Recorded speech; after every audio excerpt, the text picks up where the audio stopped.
right there available. Romanos 8, Romans chapter 8, verse 28 on. Vamos a ir a la última sección. Hemos dividido este capítulo 8 de Romanos en 4 grandes secciones, cada una de ellas muy densa, muy compleja y con muchas verdades muy profundas que completan nuestro entendimiento del plan de salvación para la iglesia. Romanos capítulo 8, 28. Hoy concluimos con esta idea de que somos más que vencedores en todas las cosas que experimentamos en nuestra vida. Capítulo 8, 28, Romanos dice: y sabemos que a los que aman a Dios, todas las cosas les ayudan a bien. Esto es, a los que conforme a su propósito son llamados. Porque a los que antes conoció, también los predestinó para que fuesen hechos conformes a la imagen de su Hijo, para que Él sea el primogénito entre muchos hermanos. Y a los que predestinó, a estos también llamó. Y a los que llamó, a estos también justificó. Y a los que justificó, a estos también glorificó.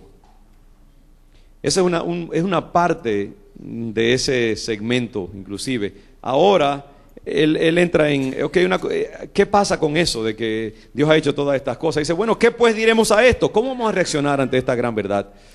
Si Dios es por nosotros, ¿quién contra nosotros? El que no escatimó ni a su propio Hijo, sino que lo entregó por todos nosotros, ¿cómo no nos dará también con Él todas las cosas? ¿Quién acusará a los escogidos de Dios? Dios es el que justifica. ¿Quién es el que condenará? Cristo es el que murió, más aún el que también resucitó, el que además está a la diestra de Dios, el que también intercede por nosotros. ¿Quién nos separará del amor de Cristo? ¿Tribulación, o angustia, o persecución, o hambre, o desnudez, o peligro, o espada? Como está escrito, por causa de ti somos muertos todo el tiempo, somos contados como ovejas de matadero. Antes, en todas estas cosas, somos más que vencedores, por medio de aquel que nos amó. Por lo cual estoy seguro de que ni la muerte, ni la vida, ni ángeles, ni principados, ni potestades, ni lo presente, ni lo porvenir, ni lo alto, ni lo profundo, ni ninguna otra cosa creada nos podrá separar del amor de Dios, que es en Cristo Jesús, Señor nuestro. Gloria al Señor. Amén. Qué bella expresión de confianza total para los hijos de Dios. Ese pasaje es la culminación, es la joya encima de la corona de estos hermosos versículos del capítulo 8, que fueron concebidos por el Espíritu Santo para generar en nosotros una seguridad a prueba de bala sobre nuestra relación con el Señor, nuestra salvación y nuestro caminar aquí en la tierra. Ese capítulo 8, yo diría que si una palabra lo resume, es seguridad. Seguridad. Desde el principio mismo del capítulo 8 lo hemos estado viendo, cuando el apóstol Pablo dice: ahora pues ninguna condenación hay para los que están en Cristo Jesús. ¿Ve? Es el mismo tema. Es el mismo tema desarrollado desde diferentes perspectivas. Comienza diciendo que no hay condenación, que el cristiano no tiene que vivir bajo esa inseguridad, ese sentido de que estamos bajo la mira hosca y seria de un Dios que nos quiere castigar y a cualquier provocación nos va a azotar, sino que en Cristo Jesús estamos seguros. Ahora dice, si vivimos según el Espíritu, ¿verdad? Según los valores del reino de Dios. Y entonces el domingo pasado vimos esa maravillosa promesa de que un día, cuando todo haya acabado, los sinsabores y las limitaciones de esta existencia van a ser sorbidos y reemplazados con una gloriosa resurrección, donde aún la creación misma, el universo mismo, el cosmos, va a estar incluido en esa renovación total de todo lo que existe. Y eso también es un llamado a la confianza, porque nos dice: pongan la mira en eso, vivan de esa esperanza, sabiendo que aquí en la tierra, como dijo el Señor Jesucristo, van ustedes a hallar aflicción y problemas, pero un día todo eso terminará en una gloriosa visión de renovación total, transformación de todo lo existente. Vivan para eso, vivan en eso, tomen ánimo, tomen aliento de esa promesa de que aunque pasen aquí lo que pasen, la última carta que se juega el cristiano es esa, de que no pueden tocar su alma porque su alma está reservada para una gloriosa resurrección. Y antes pensé también en las palabras de Jesucristo cuando dijo: no teman a los que le pueden hacer daño al cuerpo, pero no le pueden hacer daño al alma. En otras palabras, nosotros nos pueden destazar, nos pueden hacer lo que quieran, pueden cortarnos en pedacitos chiquititos, pero nunca van a poder encontrar nuestra alma para destruirla, ¿no? Porque eso está reservado por el Padre Celestial para cada creyente. Entonces, el creyente vive con ese pasaporte ahí ya estampado, lo tiene guardado ahí en su caja de seguridad, sabiendo que ese es su último viaje que va a dar. Cuando llegue ese momento, sabemos que vamos a ser glorificados, ser llevados con Cristo Jesús, y toda la creación gime esperando ese día. Inclusive el apóstol Pablo va más allá, en un punto que no tocamos, creo, con este grupo el domingo pasado. Él dice que, mire, mientras estamos aquí en la tierra, estamos gimiendo y padeciendo y deseando eso. Y a veces oramos para que el Señor haga lo que tiene que hacer, y le pedimos al Señor que nos libre de esto y que nos libre de lo otro. Y a veces nosotros mismos ni siquiera sabemos, ni siquiera entendemos qué es lo que le debemos de verdad a pedir al Señor. Porque muchas veces cuando usted está ahí, que lo están persiguiendo los indios, usted está pidiendo que se lo lleven enseguida para otro planeta, y Dios dice: no, yo quiero que tú estés ahí un tiempo para que seas quebrantado y formado y preparado. Y el Espíritu Santo, sabiendo lo que yo en realidad necesito, da la oración correcta al Padre. Entonces él dice: aún en la oración, en los tiempos de crisis, cuando tú no sabes ni siquiera qué es lo que más te conviene en tu vida, Dios ha puesto el Espíritu Santo para que corrija tus oraciones y las lleve al Padre en la manera correcta. Que presente el argumento judicial ante el trono de la gracia en la forma en que el juez lo pueda recibir y darte un fallo positivo a tu oración. Qué belleza, ¿eh? Es decir, estamos cubiertos, es un seguro, como dicen por ahí, full cover, como dicen los hispanos. Tiene todas las cosas: contra choque, contra robo, accidentes, actos de la naturaleza.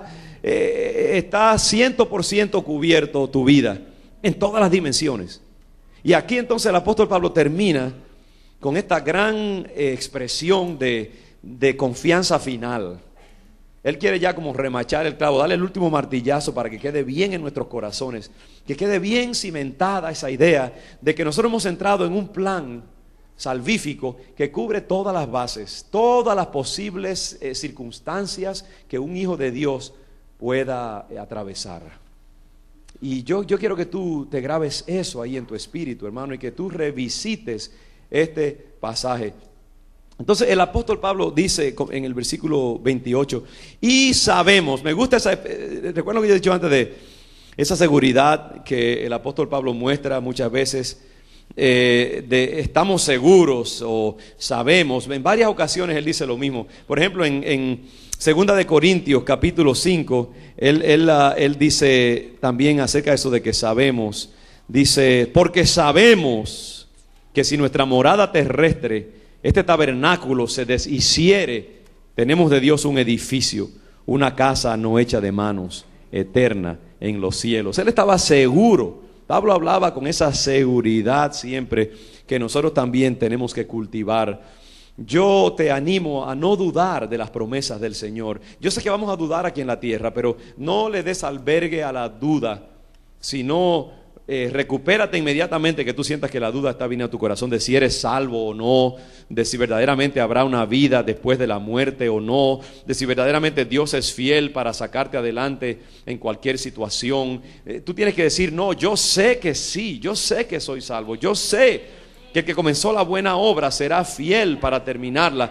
Tenemos que usar ese vocabulario de autoridad, aunque a veces no lo sintamos, En la vida del creyente no hay lugar para un vocabulario pusilánime y tímido y dudoso de que, bueno, si Dios quiere o si quizás, o si se levantó del buen lado de la cama, el Señor quizás me bendiga esta semana. No, Dios me va a bendecir. Dios me ha bendecido inclusive con toda bendición espiritual en los lugares celestiales. Uno tiene que usar el lenguaje para darse ánimo inclusive.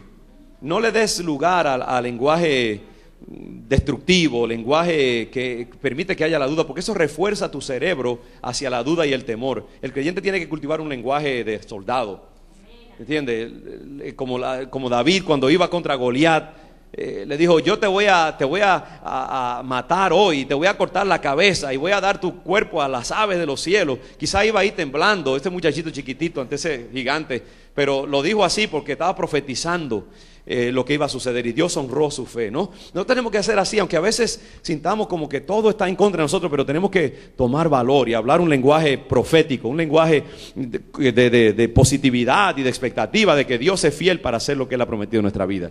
El Pablo dice, y sabemos que a los que aman a Dios, todas las cosas les ayudan a bien. Y fíjese qué interesante que Él hace lo mismo que hizo en el versículo 1, que añade algo que matiza lo que quiere decir amar a Dios, ¿no? Porque en el capítulo 8 dice, ninguna condenación hay para los que están en Cristo Jesús. En el versículo 1, los que no andan conforme a la carne, sino conforme al Espíritu. Aquí dice, los que aman a Dios, esto es, a los que conforme a su propósito son llamados. Es decir, esa categoría de individuo que ama a Dios tiene una ventaja que no tiene ningún otro ser humano, y es que todo para esa persona, yo soy una de esas personas, porque tú estás en Cristo Jesús.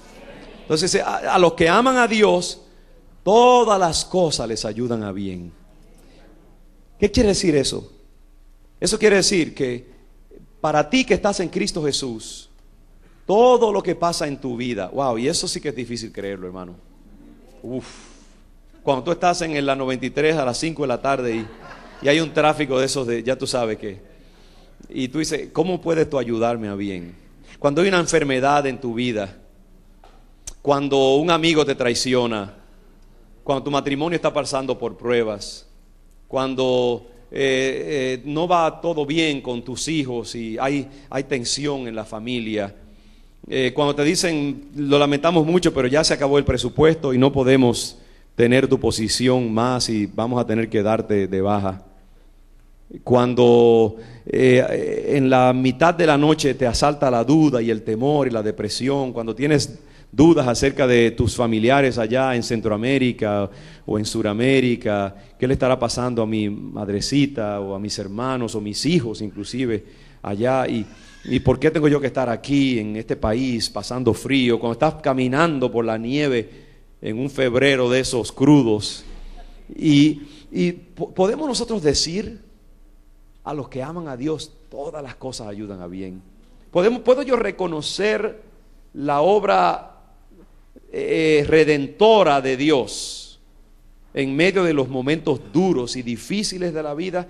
Eso requiere una concientización muy grande de parte del creyente, porque tu cuerpo no lo va a reconocer, tus emociones no lo va a reconocer, tu intelecto no lo va a querer reconocer. Eso tiene que ser un reconocimiento que sale del espíritu del creyente. Es una aseveración de fe solamente, una expresión de fe que puede decir, no, la palabra dice y yo lo creo. Yo lo creo por fe, aunque todo dentro de mí grite lo contrario, que de alguna manera Dios puede tomar esto que está sucediéndome y llevarlo hacia una conclusión positiva, que de alguna manera esto puede redundar en bendición para mi vida, en la economía total de mi vida. Esto va a tener un propósito redentor y positivo. Eso es lo que quiere decir, ¿no? De hecho, en el griego original parece que gramaticalmente puede interpretarse no solamente que a los que a Dios aman todas las cosas ayudan a bien, sino también puede interpretarse como que dice: a los que a Dios aman, Dios lleva todas las cosas a bien. Es como que Dios está inmiscuido, inmerso en el proceso, y las cosas que te pasan quieren ir en esa dirección para destruirte y sorberte la vida y el ánimo y la nobleza. Pero Dios coge ese carro que es sin chofer y toma control del volante y lo mete otra vez en la carretera y lo dirige hacia la bendición. Esa es la idea que está en este pasaje, porque el Señor Jesucristo dijo que Satanás solo sabe matar, robar y destruir, pero dice: pero yo he venido para que tengan vida y para que la tengan en abundancia. Entonces el Señor Dios toma las maldiciones del diablo, su deseo de matar, de destruir en tu vida, de causar caos en tu vida, y coge todas esas cosas que el diablo las quiere usar como espadas para meterte una puñalada en el alma, y las torna en bendición para tu vida. Yo quiero animarte, mi hermano, mi hermana, en esta mañana, inclusive a mirar eso retroactivamente, porque ahora que tú estás en Cristo, eso va hacia atrás también, ¿sabes? Va hacia atrás. Así que, hermana, yo te animo, si tú fuiste, por ejemplo, y el Señor pone en mi mente ahora mismo, si tú fuiste abusada sexualmente, por ejemplo, cuando niña, Dios puede tornar eso en bendición. No vivas bajo condenación. No vivas deprimida, no vivas con una baja autoestima. Estaba leyendo acerca de todas las distorsiones emocionales que vienen como resultado del abuso sexual, la bulimia, la anorexia, todas estas enfermedades de la comida que vienen como resultado de muchas veces abuso sexual, no siempre, pero a veces, con mucha frecuencia, y otras distorsiones que vienen del abuso. Si tú has sido abusada por tu esposo en alguna manera, o has sido tratada en una forma menos que justa y digna, no vivas tu vida oprimida y deprimida y con una baja autoestima y con resentimiento. Di: yo no sé cómo, pero todo esto Dios lo va a usar para bien en mi vida. No voy a vivir como una víctima, no voy a vivir lamentándome y ¿por qué no, ya eso pasó y Dios lo va a redimir ya lo ha redimido, si yo solo puedo creerlo y vivir en esa seguridad. Y así cualquier otra cosa. Un fracaso financiero que en el pasado, el abuso de tus padres, su falta de amor para contigo, una tragedia en tu familia, un arresto, un récord criminal, pobreza en tu pasado y sufrimiento. La bendición de Dios es retroactiva. Dios sabía que tú ibas a entrar en su reino, y todas esas cosas Él las puede redimir y convertirlas en una ventaja para tu vida. Porque muchas veces a través del sufrimiento se gana humildad y amor por los demás, y empatía para sentir el dolor de otros, y también capacidad para aconsejar a otros, más dependencia del Señor, una actitud más suave y más humilde. Ahora, si nos envenenamos y nos amargamos con los eventos del pasado, y siempre vamos allí a escarbar y a buscar ese álbum tétrico de fotografías en blanco y negro del pasado, y los visitamos de vez en cuando y volvemos a renovar ese sentido de víctima, entonces es una maldición. Pero si tú vas a ese álbum con unos lentes nuevos de salvación, lo que dice Pablo es: a los que a Dios aman todas las cosas ayudan a bien. Y tú visitas ese álbum, lo vas a ver a colores, y vas a ver una florecita donde había solamente un pozo tétrico, porque el Señor lo va a redimir. Dios puede tornar las tragedias de la vida en cosas muy positivas. Todo depende de cómo las leemos y qué narrativa sacamos de ellas. Muchos de nosotros sustituimos una narrativa terrible como consecuencia de los dolores del pasado, en vez de tomar una narrativa positiva que nos llama la palabra a hacerlo. Así que el Hijo de Dios es llamado a interpretar todos los eventos de la vida a una luz positiva, aunque en el momento no tenga la respuesta y no sepa en qué forma, porque solamente Dios en su mirada macro y microcósmica puede entender cómo eso, a la luz de la eternidad y otras cosas, puede llevar a algo bueno, a algo positivo. Porque la naturaleza humana y la vida humana es algo extremadamente complejo, y nosotros no tenemos todas las piezas para saber cómo algo que ahora nos parece una tragedia, en 10 años vamos a decir: gracias, Señor, porque se dio en mi vida, porque fue para bien. ¿Cuántas personas han entrado al evangelio por una tragedia que hubo en sus vidas? Y dice la palabra que mejor es que tú entres al reino de Dios manco o ciego o cojo, que vayas al infierno con todos los miembros de tu cuerpo muy bien. Así que si esa tragedia fue lo que te llevó a Cristo Jesús y a la vida eterna, dale gloria al Señor por ella. Y me vino la imagen esta mañana mientras yo meditaba en este mensaje de cuando llueve en las montañas de los campos. Yo estaba caminando, de hecho este verano, haciendo un hike en una de las montañas de Maine. Y pasamos por un área, mi sobrino Omar y yo, donde estábamos bien alto e íbamos descendiendo hacia Jordan Pond, un estanque bien grande que hay, así como un descenso, un valle, está rodeado de montañas. Y mientras íbamos bajando por ese monte dentro de la montaña, veíamos como diferentes riachuelitos. Había llovido en esos días bastante. Y entonces había por donde quiera riachuelitos que iban bajando. Mientras nosotros íbamos caminando, veíamos por donde quiera esos cañitos de agua, algunos más grandes que otros, algunos hacían unas pequeñas cascadas, otros eran simplemente como hilos que iban corriendo por la tierra. ¿Hacia dónde iban todos esos hilos? En toda esa gran montaña, iban hacia abajo a llenar ese estanque. Así pasa con los ríos también. Los ríos se alimentan de todas las aguas que van bajando de diferentes partes de los montes por gravedad. Y van metidos en las corrientes de la tierra ciegamente, aunque usted no los vea o no, la gravedad los va llevando hacia el lugar bajo donde están los ríos. Entonces se unen y crean un río, crean un lago, crean un estanque, ¿no? Y así pasa con los temas de nuestra vida. Yo creo que lo que el apóstol Pablo está diciendo, los que están en Cristo, los que han sido llamados conforme al propósito de Dios, todos los pequeños riachuelitos de la vida, todos los eventos de la vida, sean algunos buenos, algunos malos, comiencen unos en el norte, otros en el sur, otros en el este, todos se van uniendo por un llamado de Dios, se van uniendo de diferentes partes, todos fluyendo a una reserva, un depósito de bendición para la vida de los hijos de Dios. Todas las cosas, las buenas, las malas, las agradables, las desagradables, los tétricos, los celebratorios, todo se une para conspirar para la bendición del Hijo de Dios. Todos los diferentes temas de tu vida, fracasos y triunfos, tragedias y bendición, todo ha sido hecho por Dios y permitido y canalizado por Dios para conducir a esa palabra que dice en Jeremías 29, porque yo sé los propósitos que tengo para vosotros, de bendeciros y no de haceros mal. Los propósitos de Dios son para bendición de tu vida, no para maldición.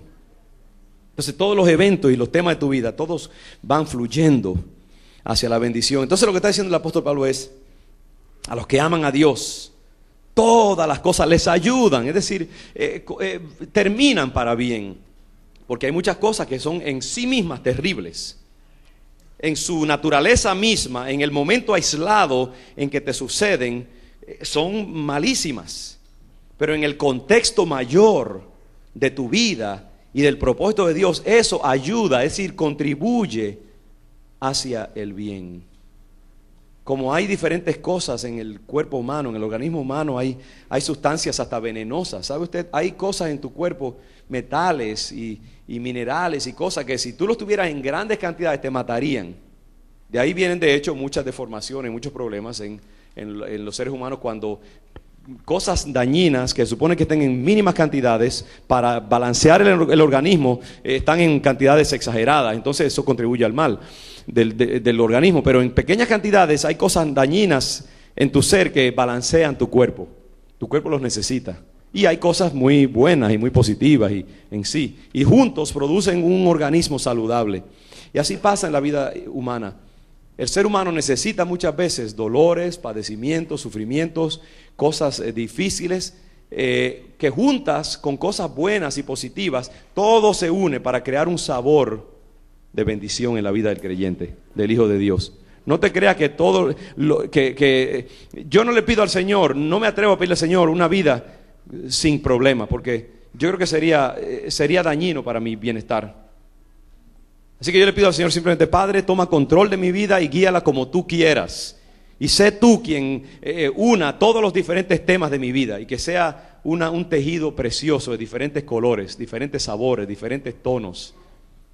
Dolor y alegría, tristeza y triunfo y tragedia, todo junto para crear un hombre, un ser humano que refleje la complejidad de un hijo de Dios.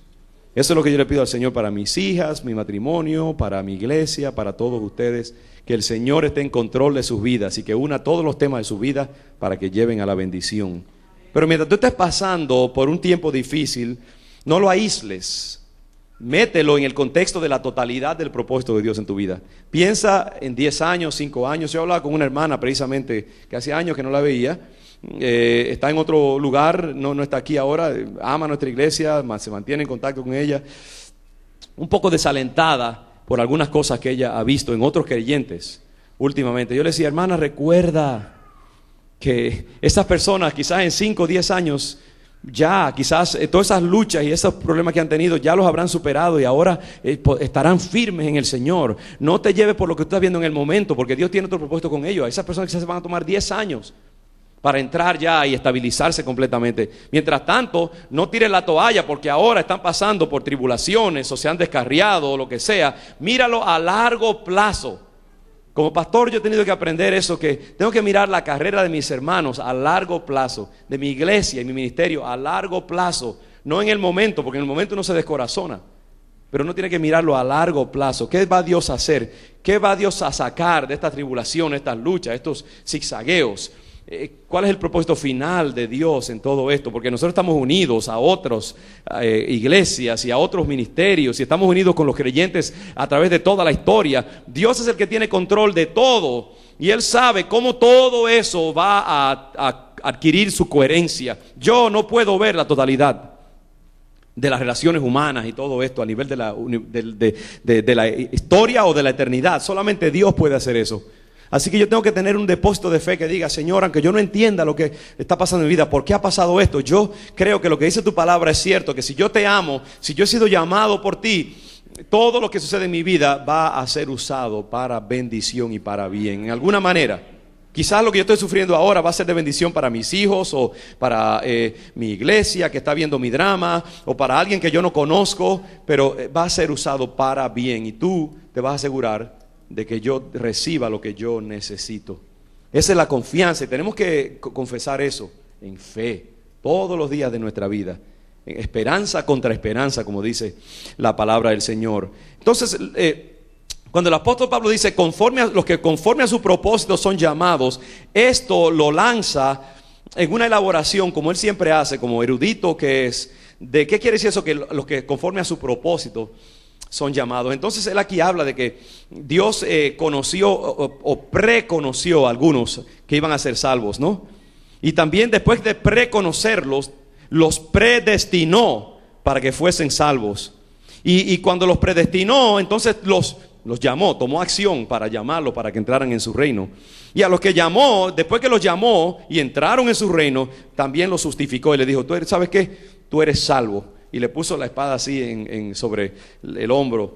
Tú eres salvo, tú eres salvo, tú eres salvo. Lo justificó.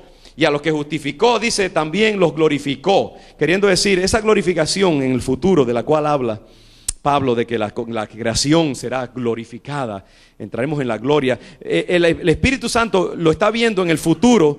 Y es lo que se llama un futuro, un pasado profético. Es tan seguro de que van a ser glorificados que es como si ya si fuera un hecho. Ya también los glorificó, aunque sabemos que nuestros cuerpos serán glorificados en el futuro. Pero como los llamó y los justificó y todo esto, también dijo, van a ser glorificados. Y en efecto, es como si ya fuéramos glorificados, porque ya vivimos en esa seguridad de que va a ser así. Entonces, lo que Pablo está haciendo aquí es más bien como rompiendo en pedacitos lo que es el plan de salvación de Dios. Que Dios tenía en su mente un pueblo y lo concibió en su mente, lo vio, lo conoció a cada uno de nosotros. ¿Tú crees que Dios un día estaba allá en su trono jugando bolitas en el piso del reino y vio allá en El Salvador a fulanito? Oh, mira, yo nunca no conocí a esta persona, me gustaría salvarla, que entre en los caminos. Le voy a enviar a alguien que le predique la palabra. No, él sabía desde la fundación de los tiempos de que tú ibas a ser salvo en el Señor. Él lo conocía eso, porque Dios conoce los detalles más ínfimos del universo. Nada le es escondido al Señor. Él sabía que tú ibas a entrar al reino de Dios. Y como sabía que iba a haber una creación nueva, Él proveyó todo un plan de de preconocerlos, entonces los predestinó también, declaró cosas de que iban a suceder y todo esto. Ahora, déjame decirle algo, este tipo de pasaje ha sido usado, en mi opinión, en una forma injustificada por teólogos que han querido construir todo un sistema teológico de declaraciones que yo no creo que tenemos tanto derecho ni autoridad para ponernos a escarbar y a elaborar todo un sistema, un aparato teológico con conclusiones lógicas A, B, C, postulados aquí y por allá. Yo no creo que el apóstol Pablo, esa fue su intención, dirigido por el Espíritu Santo. Yo no creo que él quiso elaborar un plan de ingeniería teológica. Algunos han dicho, bueno, si Dios nos predestinó, eso quiere decir entonces que si nos predestinó, pues nadie se puede salir. Una vez que Dios dice, tú vas a ser salvo, aunque tú quieras, no te puedes salir, vas a tener que ser salvo. Y yo no creo eso, porque yo veo siempre a Dios obrando junto con el hombre, reconociendo la libertad del ser humano. Dios no te mete una cadena y te la amarra al cuello y dice, tú vas a tener que ser salvo, quieras o no. Y te arrastra después al reino de Dios. Y inclusive esa teología que se llama la teología calvinista ha llegado al punto de decir, bueno, si es así, entonces eso quiere decir que a los que él no escogió, porque hay otro pasaje, eso quiere decir que a otros, él cuando estaba de mal humor, decidió que iba a predestinarlos a que se achicharraran en el infierno. Y también los escogió, y esos por más que quieran también se van a ir al infierno y Dios va a ser glorificado en eso. ¿Qué teología más siniestra, yo diría?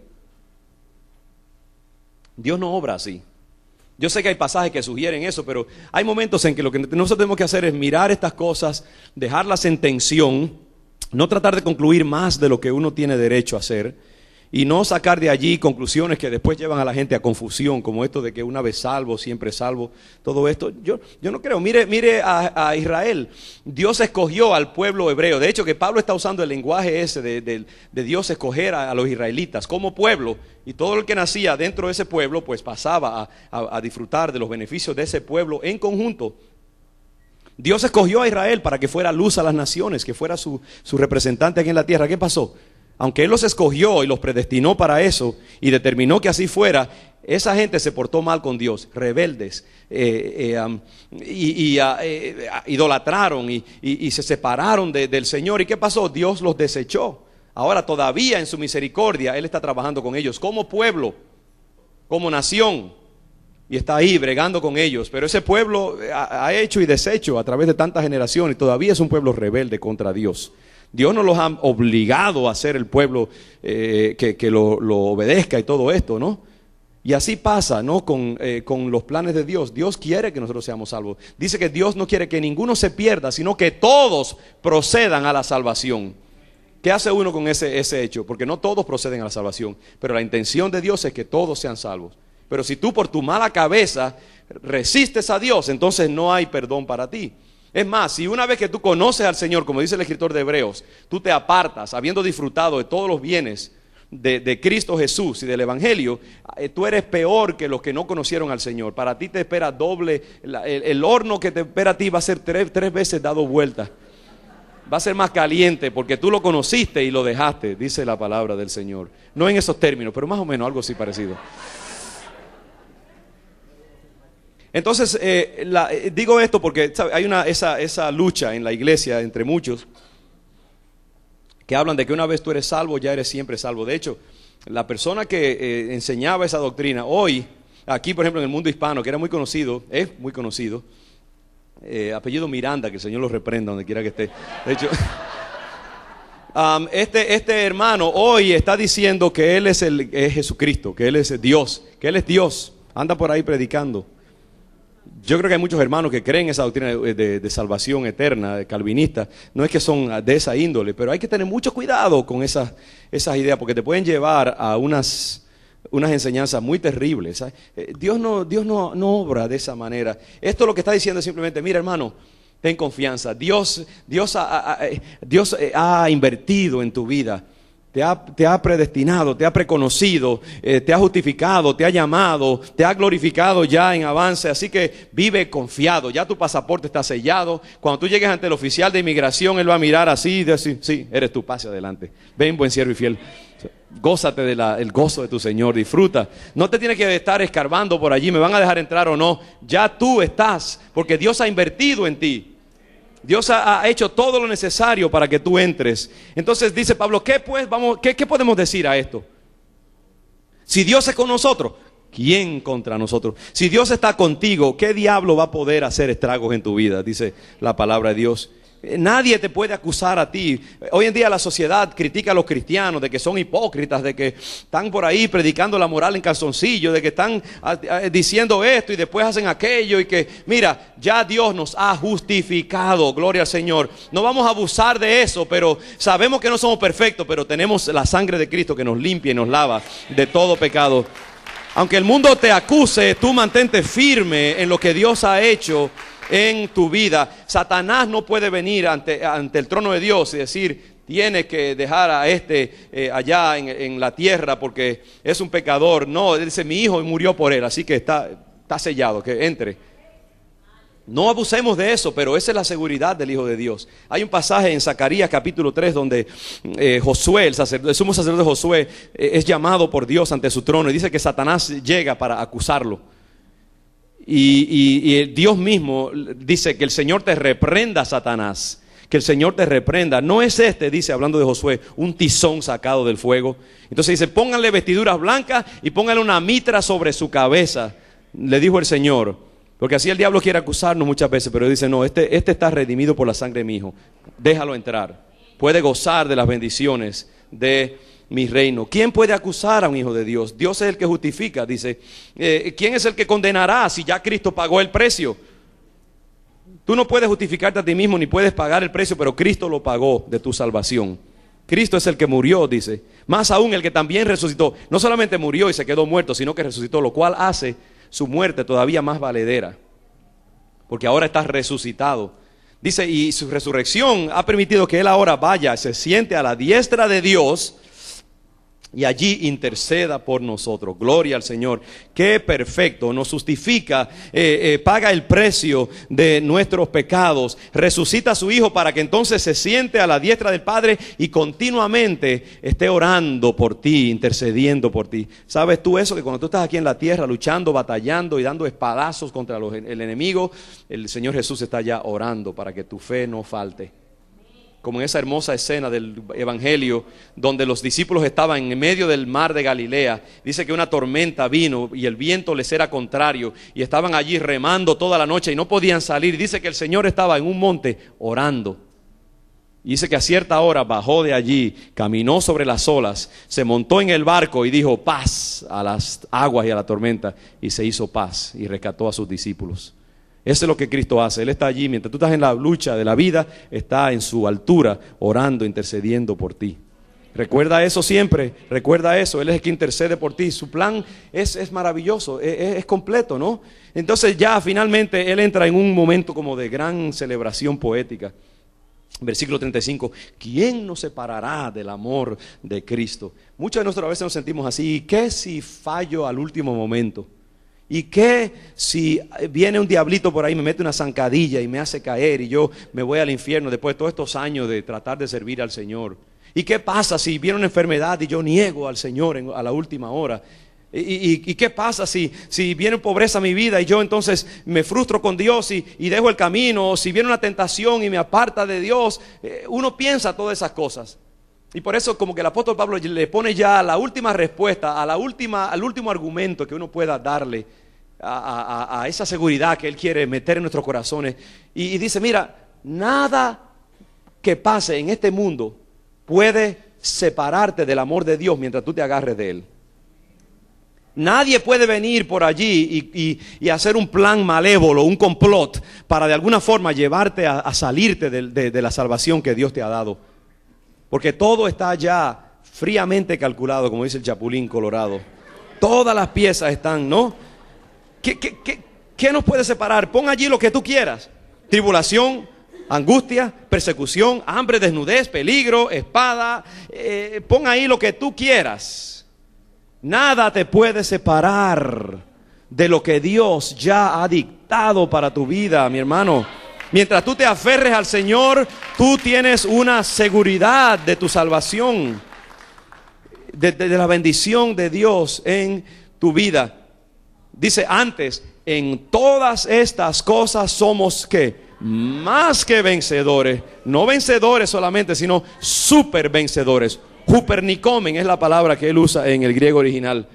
Más que victoriosos, super victoriosos, hiper victoriosos en Cristo Jesús. ¿Sabe? Eso es lo que pasa, que todas las luchas, todo lo que pasa en tu vida, Dios lo usa para fortalecerte y para hacerte más fuerte. El apóstol Pablo entendió eso cuando dijo que Dios le envió, Dios permitió que un mensajero de Satanás lo abofeteara, lo torturara, y él le pidió 3 veces al Señor: líbrame de esto, sácame de este lío, Señor, de esta aflicción. Y 3 veces el Señor le dijo: bástate mi gracia, mi poder se perfecciona en la debilidad. Y entonces Pablo dijo: bueno, si es así, entonces me gloriaré en las debilidades y en las aflicciones. Dice aquí, por tanto, de buena gana me gloriaré más bien en mis debilidades, para que repose sobre mí el poder de Cristo. Por lo cual, por amor a Cristo, me gozo en las debilidades, afrentas, necesidades, persecuciones, angustia, porque cuando soy débil, entonces soy fuerte. Aleluya. En todas las cosas tú eres más que vencedor. Dios no te va a sacar de la aflicción, del problema, de la lucha, de la dificultad, pero en medio de ella te va a hacer más fuerte, te va a hacer más que vencedor. No le pidas al Señor que te evite los problemas. Pídele que te dé fortaleza para salir más que victorioso de los problemas. En todas tus luchas Dios tiene un plan para hacerte más fuerte, más poderoso y mejor, más peligroso contra el diablo y el infierno. Cuando tú salgas de esa dificultad, saldrás oliendo a humo, pero bendecido y fortalecido, y tu fe, dice, purificada como el oro, brillando como el oro, si te mantienes allí en esa promesa. Todo lo que me sucede es para mi bendición. Amén. Vamos a ponernos de pie y vamos a darle gloria al Señor. Espero que nuestros músicos no se nos hayan ido. ¿Están por allí?